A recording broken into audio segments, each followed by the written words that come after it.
नमस्ते, मी सोनम रोकडे. आपण पहिल्या भागात तुषार चोते यांची आपण ओळख करून घेतली. अजून त्यांचे अनुभव आपण जाणून घेतले. अजून त्यांच्या जीवनात वेगवेगळे काय अनुभव आहेत हेही आपण जाणून घेऊयात. तर चला आपण तुषार चोते यांच्याशी चर्चा करूयात. नमस्ते. नमस्ते. पहिल्या भागात माझी ओळख आणि एक दोन अनुभव ऐकले. यानंतर माझ्याकडे असलेले अनुभव मी तुम्हाला सांगत आहे. मग ते प्रवासात असलेले अनुभव असो की खाण्यापिण्याच्या गोष्टीतील तीव्र इच्छाशक्तीची उदाहरणे असो किंवा मी काही लोकांचे जन्मसालाचे घेतलेले अंदाज असो की काही आश्चर्य घडलेल्या गोष्टी असो. साधारणपणे 25 वर्ष झाली असतील या गोष्टीला. मी एका दुकानात असं गिफ्ट गॅलरीत गेलेलो आणि तेथील मालकांना मी असं डायरेक्ट बोललो की तुमचं लव्ह मॅरेज होईल. आणि काय आश्चर्य असेल, 2-3 महिन्यात त्यांचं लव्ह मॅरेज झालं. ही गोष्ट असो की शांतीसागर नागरी पतसंस्था या गोष्टीला सुमारे 30 वर्ष झाली असतील.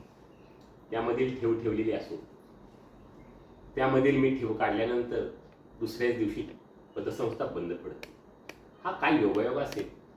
अशा भरपूर अनुभवाच्या गोष्टी असतील की मला घरामध्ये एकदा आम्ही जेवण करताना मी माझ्या आईला आणि मिसेसला सांगितलं की मला मोतीचूर लाडू पाहिजे. तर अगदी सकाळ सकाळ मला ते मोतीचूर लाडू मिळतात. माझ्या नातलगांपैकी एक छोटासा मुलगा एक लाडूची पिशवी घेऊन येतो सकाळ सकाळ आणि मी त्याला विचारतो, अरे हर्षू हे काय? तर तो म्हणतो, आपल्या दुकानचा वर्धापन दिन झाला त्याचे लाडू आहेत. ही गोष्ट असो की मला छोलेची भाजीची गोष्ट असो. एके दिवशी संध्याकाळी मी घरात जेवण करताना घरात सांगितलं की मला छोलेची भाजी खायची आहे. तर अगदी सकाळ सकाळ दुसऱ्या दिवशी 10:30-11 वाजता माझी मावस वहिनी डबा घेऊन येते, त्यात छोले असतात.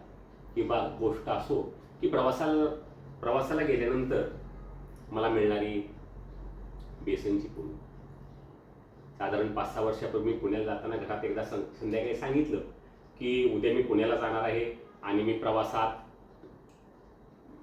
बेसनची पोळी आणि चपाती खाणार. तर घरातल्यांनी सकाळ सकाळ उठून स्वयंपाक बनवला, आईने आणि वैशालीने. पण त्यांनी बेसनची पोळी काय बनवली नाही आणि त्यांनी सांडगे, आपण उन्हाळी काम सांडगे करतो ना, सांडगे आणि चपातीची भाजी बनवून, चपाती असं बनवून दिलं. प्रवासामध्ये आमच्याच समाजातील एक पाहुणे भेटले. त्यांनी खूप आग्रह करून 9:30 वाजता जेवायला आग्रह केला एस टीमध्ये आणि मी नको नको म्हणत असताना त्याने आग्रह केला आणि मग मीही तिथं त्यांच्याबरोबर जेवत बसलो. मी माझी सांडग्याची भाजी आणि चपाती दिली तर त्यांनी मला बेसनची पोळी दिली. माझी तीव्र इच्छा सफल झाली. या खाण्यापिण्याच्या गोष्टी असो की प्रवासाला गेल्यानंतर मिळाली वाहनं असो, पंढरपूरला गेल्यानंतर साक्षात विठ्ठल मला तिथं दर्शनाला न्यायला येतो, ही गोष्ट असो, दर्शन रांगेत अत्यंत गर्दी असूनही तेथील VIP रांगेत मला पोलिसांनी दिलेलं दर्शन असो की भूमला गेल्यानंतर येताना पंढरपूरच्या स्टँडवर रात्री 12:30 वाजता मिळणारी मला ST असो, ही तीव्र इच्छाशक्ती असलेली उदाहरणं आहेत. हे कसं घडत असेल हाच मला कधी कधी स्वतःलाच प्रश्न पडतो. स्टॉप कर. खरंच तुमचे अनुभव ऐकल्यावरती असं दिसून येतं की देव अस्तित्वात आहे आणि देवाची तुमच्यावरती कृपा आहे आणि तुमचे अनुभव अजून आम्हाला ऐकावेसे खूप वाटतात. ठीक आहे, अजून खूप अनुभव आहेत, अनुभवाच्या गोष्टी आहेत आणि काही आश्चर्यकारी. खरंच म्हणजे या अनुभवावरून हे सिद्ध होतं की देव अस्तित्वात आहे आणि देवाची तुमच्यावरती कृपा आहे. असेच रोजच्या जीवनात तुमच्या नवीन नवीन अनुभव येत असतील तुम्हाला, तेही हो. आम्हाला ऐकावीशी वाटते. असे खूप खूप अनुभव आहेत. काही बुद्धीला न पटणारे आहेत, खूप आश्चर्यकारक आहेत. अगदी तो टीव्हीचा रिमोट घरामध्ये टेबलवरून पडतो काय, आणि त्याच क्षणी टीव्हीच्या दुकानदारांचा फोन येतो की त्यांना टीव्हीचा रिमोट थोडा वेळ हवा असतो. ते मागून घेतात आणि तो मोडलेला रिमोट ते दुरुस्त करून देतात. ही गोष्ट असो की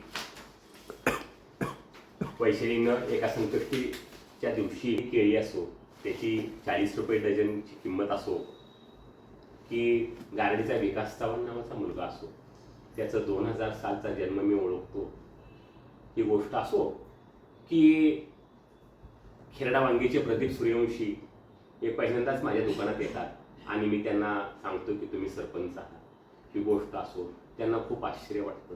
ते कसं शक्य आहे हाच मला कधी कधी प्रश्न पडतो. अगदी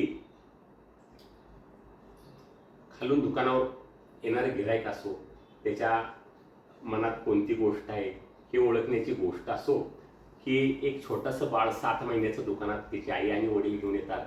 मी त्याला सांगतो हे बाळ 7 महिन्याचं आहे आणि ते सांगतात हो आता उद्या त्या तारखेला त्याला 7 महिने पूर्ण होतात. हे असो की निवलीची आई आणि तिची एक मुलगी येते आणि त्यांना मी असं सांगतो की त्या मुलीला की तू कॉम्प्युटर इंजिनियर झालेली गोष्ट असो, ह्या सर्व गोष्टी अनुभव खूप खूप वेगळे आहेत. की दुकानात कामाला असलेली रेश्मा नावाची मुलगी, तिनं आणलेली प्रवासाची सॅक, तिची किंमत मी 450 रुपये सांगतो. ही गोष्ट असो की बोलत बोलत असताना तिच्या घरभाड्याचा विषय निघाल्यानंतर मी तिला असं सांगतो की तुझ्या घराचं भाडं 3000 रुपये.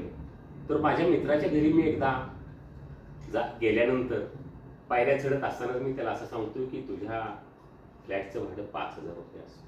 ही गोष्ट असो की वैशाली आणि कृष्णानं घरात लागणारं उलथान म्हणतो भांड्याची गोष्ट असो, त्याची किंमत मी सांगितलेली 350 रुपये असो. या सर्व गोष्टी, सर्व अंदाज खूप वेगळे आहेत आणि कधी कधी असं वाटतं की खरंच देव आहे आणि देवाची माझ्यावर खूप खूप कृपा आहे आणि हे सगळं देवच घडवून असं वाटतं. असे खूप अनुभव आहेत. अजून असं दिसून येतं की तुमच्याकडे एक प्रकारची सिद्धी आहे, आपण याला सिद्धी म्हणतो. देवाची कृपा आहे तुमच्यावर, तुम्ही एक प्रकारची तुमच्याकडे सिद्धी आहे. मग ही सिद्धी प्राप्त करण्यासाठी तुम्ही काय करता? असं दररोजच्या जीवनामध्ये मी अगदी सहजपणेच राहतो. असं काही त्याच्यासाठी मी काही वेगळं करतो असं काही नाही. दररोज सकाळी आंघोळ झाल्यानंतर देवघरामध्ये बसून एक वेळ अथर्वशीर्ष म्हणतो, त्यानंतर काही थोडेसे मंत्र जप करतो, प्राणायाम करतो आणि दररोजच्या कामाला लागतो. गणपतीच्या मंदिरात जाऊन श्री गणेशाचे दर्शन घेतो, श्री महादेवाचे दर्शन घेतो. घराच्या बाहेर मारुतीचं मंदिर आहे, पहिल्यांदा मारुतीचं दर्शन घेतो. एवढी सर्वसाधारण उपासना करतो. महिन्यातून एकदा संकष्टी व्रत करतो आणि दर 15व्याची एकादश करतो. अशा सर्वसाधारण अगदी सहजपणे. आणि मुख्य म्हणजे आहाराबद्दल असेल तर मी शाकाहारी आहे आणि प्रामाणिकपणा ही गोष्ट आणि बोलण्यातील सत्यता या गोष्टींकडे मी विशेष करून लक्ष देतो. अशा गोष्टी करतो. आणि प्रामाणिकपणाची तर खूप खूप आर्थिक बाबतीत प्रामाणिकपणा असतो, बोलण्यात असतो, चालण्यात वागण्यात, अगदी त्याच्याकडे मी कटाक्षाने लक्ष देतो. ग्राहकांची काउंटरवर राहिलेली कधी कधी 2-4 रुपये असतील आणि ग्राहक विसरून जातात ते पैसे मी बाजूला ठेवतो आणि त्याच्यासोबत आपले काही पैसे मिळून मंदिराच्या दानपेटीत टाकतो. आणि व्यापाऱ्यांचं कधी कधी हिशोब चुकतो, तो मी त्यांच्या ध्यानात आणून त्यांना पैसे देतो. एकदा तर एका काजूच्या व्यापाऱ्यांचे 4-5 हजार रुपयांचं हिशोब चुकलेला आणि मी 15 दिवसानंतर पुढच्या वेळेला त्यांना ती गोष्ट ध्यानात आणून दिली आणि त्यांना ते सर्व पैसे मी दिले. तर एकदा एक सोन्याचा कारागीर असतो, त्याच्याकडून मी एक दागिना अंगठी बनवून घेतो आणि त्याच्या हिशोबात ते 1 ग्रॅम सोन्याच्या दागिन्याची चुकबुल होते. तर त्याला घरी बोलावून मी त्याला पैसे 2,500 रुपये देतो. अशा खूप खूप गोष्टी आहेत अशा प्रामाणिकपणाच्या जीवनात घडलेल्या. आणि देव दररोज परीक्षा घेत असतो की आपला प्रामाणिकपणा अजून कशा पद्धतीनं आहे.